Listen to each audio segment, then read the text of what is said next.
வெயில் காலத்தில் மலச்சிக்கலால் கஷ்டப்படுறவங்க வந்து இந்த ஜூஸை செஞ்சு குடிங்க. வெண்பூசணி ஜூஸ்.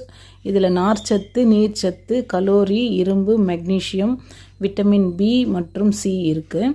இதில் இருக்கிற நார்ச்சத்துக்கள் வந்து பார்த்திங்கன்னா மலச்சிக்கல் பிரச்சனையை சரி செஞ்சு குடல் இயக்கத்தையும் செரிமான இயக்கத்தையும் சீராக நடைபெறத்துக்கு உதவுது. வெண்பூசணி சாறு, வெண்பூசணிக்காய் நல்ல விலை கம்மி தான். முதல்ல ஒரு கீற்று பூசணிக்காவை எடுத்து தோல் நீக்கி சின்ன சின்ன துண்டாக வெட்டிக்குங்க. அதுக்கப்புறம் மிக்சர் ஜாரில் போட்டு ஒரு கப்பு தண்ணி ஊற்றி ஜூஸாக அரைச்சிக்கோங்க.